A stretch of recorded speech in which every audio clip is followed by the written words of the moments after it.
Opa, olá, seja bem-vindo a mais um vídeo. É Natal, acabou o ano, preparei um vídeo aqui cheio de informações, cheio de coisas interessantes que eu acho interessante compartilhar aqui com vocês. Vários números, vários dados aqui estatísticos, fazer uma leitura clássica do gráfico de Ibovespa. Eu sou o Bruno, esse é o meu estudo gráfico, fica comigo até o final desse vídeo que eu vou passar várias informações aqui. A gente vai fazer uma leitura mais clássica do mercado, vou passar pelo Ishimoku que vocês gostam, os ciclos de mercado que a gente vem acompanhando, quais são as datas que vocês têm que ficar esperto, mostrar o comportamento do Ibov pós-eleição, ou seja, ano que vem é um ano pós-eleitoral. Como o Ibov se comporta um ano após a eleição? Eu vou mostrar esses números para vocês. Vou mostrar a bolsa tá barata, vou mostrar o PL do Ibovespa. Tem muita gente que contesta o PL, outras pessoas utilizam o PL.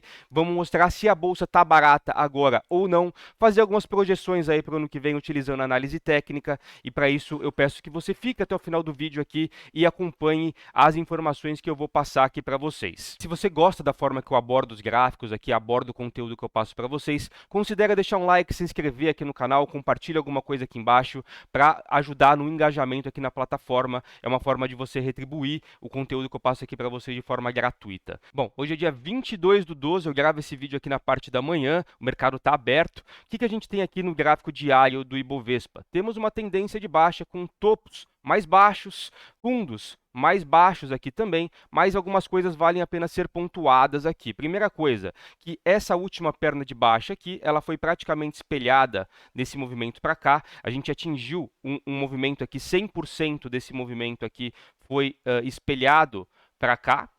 Outra coisa que vale a gente pontuar, que o mercado demorou para andar depois que ele fez esse pivô de baixa aqui.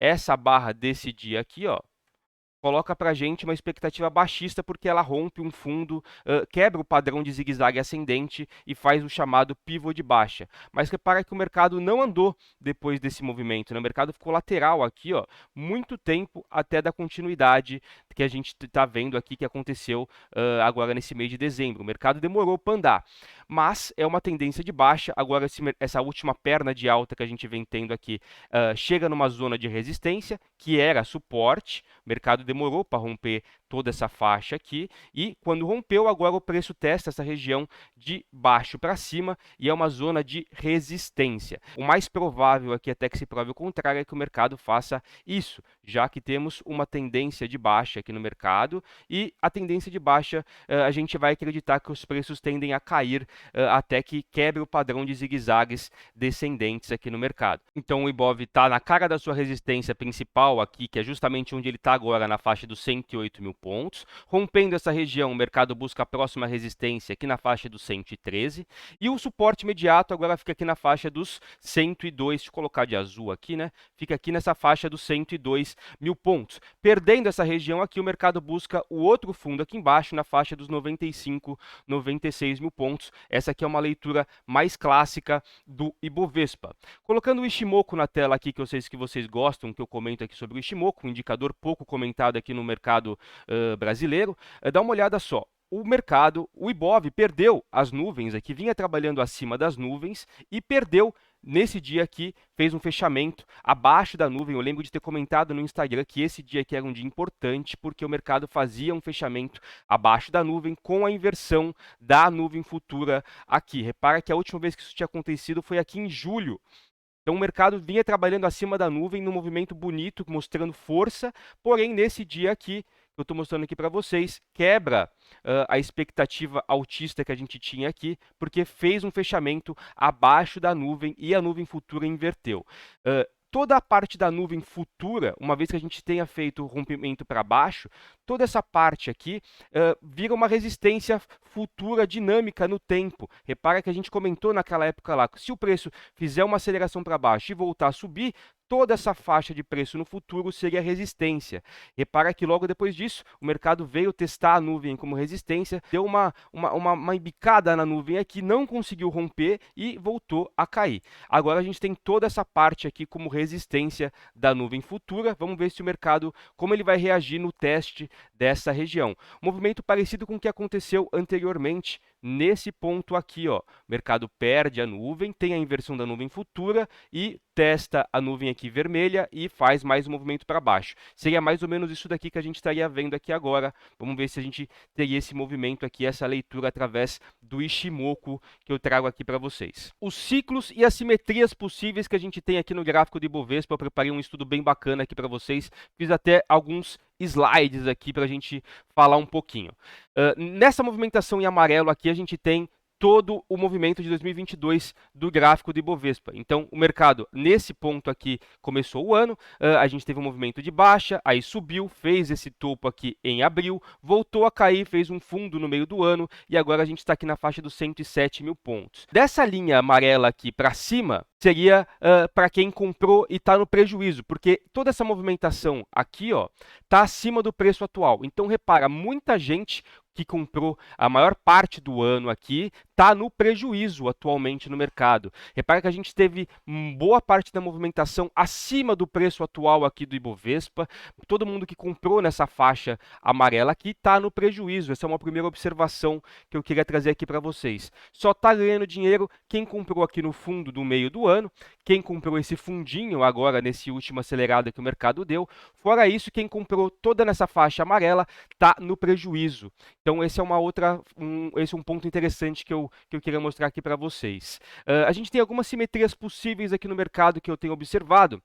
Eu gosto de observar bastante simetrias. Deixa eu tirar a minha webcam aqui da tela. Repara só, pessoal, o mercado vem trabalhando desde o final do ano passado. Eu enxergo algum padrão de simetria que, obviamente, em algum momento ele é quebrado. Mas repara que esse movimento aqui ele tem a sua simetria, né? Movimento lateral, aceleração para baixo, algum tipo de fundo duplo aqui. Esse movimento espelhando esse outro movimento aqui, não é mesmo? Aí a gente tem agora aqui depois esse movimento aqui sendo praticamente espelhado dessa forma para cá também. Então, existe um mundo onde esse movimento atual que o mercado está passando aqui, opa, o que eu fiz aqui? Esse movimento atual que o mercado vem trabalhando aqui, a gente pode acreditar, com base nesse estudo que a gente vem falando, algum tipo de movimento nesse sentido, uma volta em V aqui para cá, esse movimento lateral espelhado para cá e o movimento do mercado vindo buscar de novo aqui perto dos 116 ou 120 mil pontos, entendendo que o mercado está trabalhando novamente num fractal de simetria, como aconteceu 2 vezes recentes aqui no passado. Eu tenho essa simetria desenhada aqui de forma mais clara aqui para vocês, ó.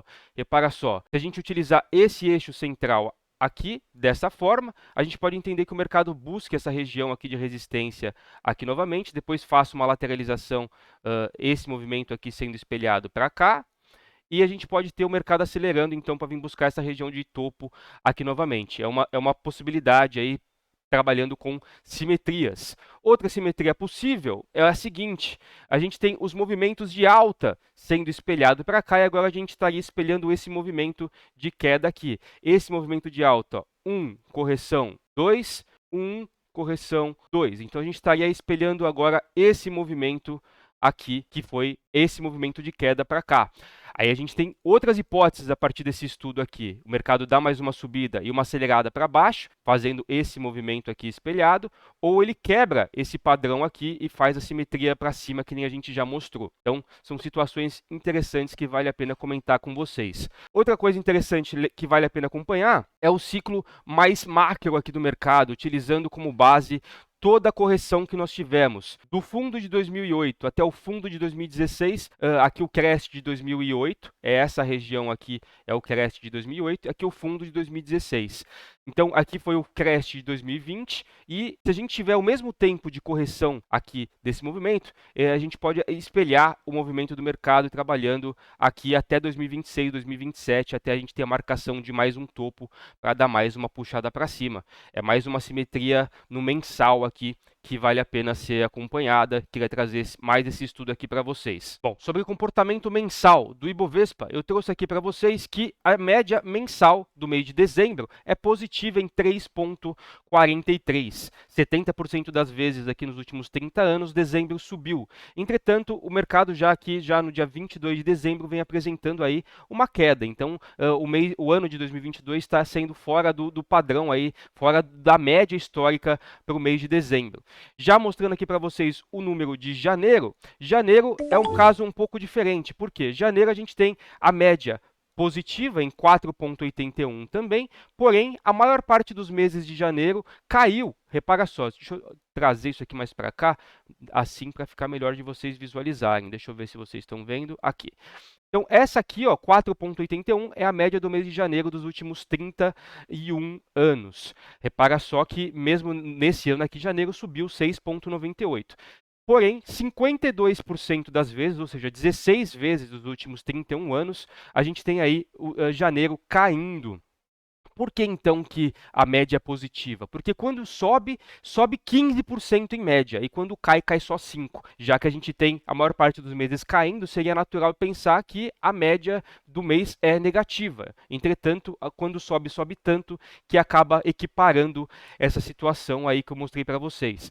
Quero lembrar que a gente está dentro daquela janela temporal muito boa de 6 meses na sequência de histórico de média positiva, que vai de novembro, dezembro, todos aqui, ó, novembro, dezembro, janeiro, fevereiro, março e abril são meses com históricos positivos daqui no nosso mercado. Agora, o estudo sobre anos pós-eleição que eu preparei aqui para vocês.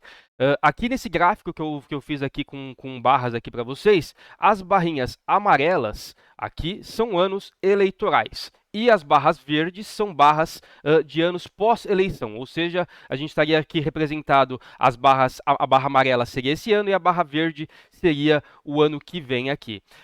As barras amarelas nos anos eleitorais mostram para a gente que a média de variação anual do Ibovespa no ano eleitoral é baixa, ó, de 4,57% na média de 94 para cá, mostrando para a gente aí que no ano eleitoral o mercado tende a andar pouco, em linha mais ou menos com o que está acontecendo agora, né? Variando pouco aí, não são 2 dígitos de variação no ano, então é pouco a variação do mercado em anos eleitorais. Já em anos pós-eleição, anos pós-eleitorais, pessoal, a média pula de 4,5% para 41% na média.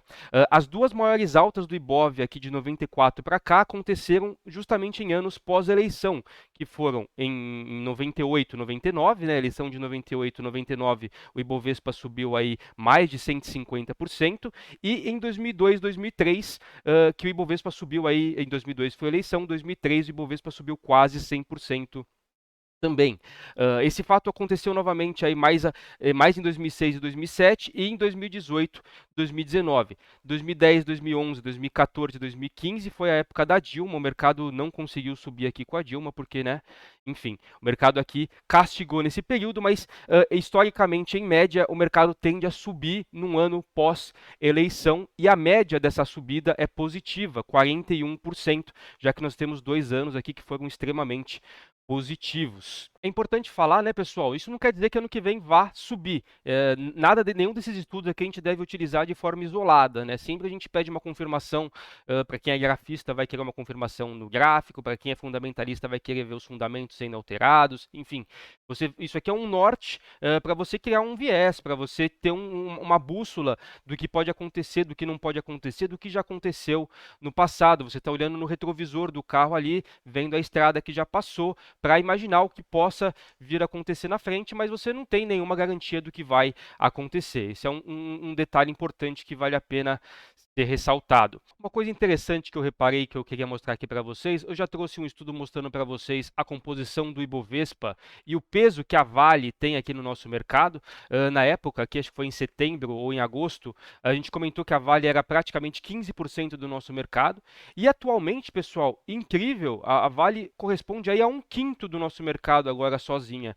20% do nosso mercado é só de Vale 3 através da composição atual do Ibovespa, né? Aqui a gente tem uma pizza das 20 mais aqui lá em setembro. E agora como está essa pizza atualmente? Quais são os ativos que ganharam peso e quais são os ativos que perderam peso dos últimos 3 meses para cá? Tem uma nova lista que vai ser divulgada agora em janeiro, né? Mas essa aqui é a lista atual. Então repara, todo mundo perdeu peso. Petrobras, setor financeiro. Quem ganhou peso aqui no mercado? A Vale, a Ambev ganhou um pouco e a WEG Itaúsa, de modo geral, todo mundo perdeu peso e a Vale, que era 15% do mercado, agora ela corresponde a 20% do mercado sozinha. É muita coisa, 1/5 do nosso mercado está numa única empresa. Apesar do ano aí estar sendo difícil, o nosso mercado vem respondendo bem aqui quando a gente faz uma comparação com o mercado americano do começo desse ano aqui até agora. A linha azul é o Ibovespa e a gente apresenta uma alta aí aproximadamente de 3% no ano contra o desempenho do S&P 500 que está caindo menos 20%. Ano passado eu lembro que a maioria dos super influencers falavam invista lá fora, invista lá fora, invista lá fora, e o mercado americano caiu 20% esse ano, enquanto o nosso mercado vem trabalhando levemente no positivo. Essa aqui é a comparação do movimento do Ibov em azul e do S&P 500 em laranja desde o começo do ano, e se a gente aumentar a janela de comparação, por exemplo, fundo do Coronga Crash até agora, a gente tem aqui, na verdade, os dois mercados trabalhando praticamente iguais. Aí o nosso mercado subiu 57% do fundo do Coronga até hoje e o mercado americano acumula aí 60% de alta. Então repara, no curto prazo o nosso mercado esse ano ele está à frente do mercado americano e mesmo numa janela temporal dos últimos 2 anos, de 2020 para cá, o nosso mercado também performa aí bem pareado com o mercado americano, o que não é comum aí no histórico do Ibov contra o mercado americano. E outra coisa que eu queria mostrar para vocês é a indicação do PL da bolsa aqui, né? PL é um indicador que é o preço sobre o lucro das empresas. Se a gente pegar todas as ações do Ibovespa, incluindo Petro e Vale, que tem um peso gigantesco, pessoal, a gente está cotado aqui a um PL de 4,59. Esse indicador aqui, quanto mais baixo, mais barato as empresas estão em relação ao lucro que elas apresentam. Então, repara só, a gente está aqui num ponto muito interessante onde a bolsa está barata. Historicamente, a bolsa ela tem uma média de ser negociada mais cara do que os patamares atuais, aí utilizando apenas esse indicador como base de métrica. Agora, você pode falar, tem muito peso na Petro e na Vale. A gente pode vir aqui tirar, inclusive, a Petro e a Vale, e aí a gente tem um resultado um pouco, repara só aqui, todos exceto Petro e Vale, o mercado está barato, mas não tão barato quanto já esteve em outros momentos. Então, repara, Petro e Vale são duas empresas muito pesadas no nosso mercado, elas apresentam um certo desconto, isso acaba fazendo com que o PL do Ibovespa vai lá para 4, 5. Quando na verdade a gente tira elas do índice, o PL vai para casa de 8,3, que é um PL baixo ainda, mas não tão baixo quanto aquela outra base de comparação que eu mostrei para vocês. Então, a bolsa está barata, mas não há nada que impeça a bolsa ficar ainda mais barata, pessoal. O PL não é um indicador que deve ser utilizado de forma isolada, é uma boa métrica, uma questão interessante para ser olhada com certeza, mas nunca, como nada no mercado, deve ser utilizado de forma isolada. E 2022 está acabando, no ano o Ibovespa está subindo agora dia 22, 2,5%, a gente tem mais alguns pregões até acabar esse ano aqui, vamos ver se ele fecha no positivo ou no negativo, está fechando com doji, perdeu a mínima do ano passado, então a gente tem uma sequência de máximas e mínimas descendentes aqui no gráfico anual no Ibovespa. Eu desejo para você aí boas festas, Feliz Natal, um feliz ano novo, 2023 cheio de saúde, paz, amor com a sua família. Obrigado para você que acompanhou meu conteúdo aqui, que gosta da forma que eu abordo o gráfico. Não deixa de comentar, se inscrever aqui no canal, compartilhar, que você me ajuda a divulgar o meu trabalho aqui na rede social e aumentar o engajamento aqui na plataforma. Conto com vocês ano que vem aqui, muitas novidades aí pela frente. Obrigado por tudo, vocês moram aqui no coração. Feliz Natal para todos, saúde, tchau!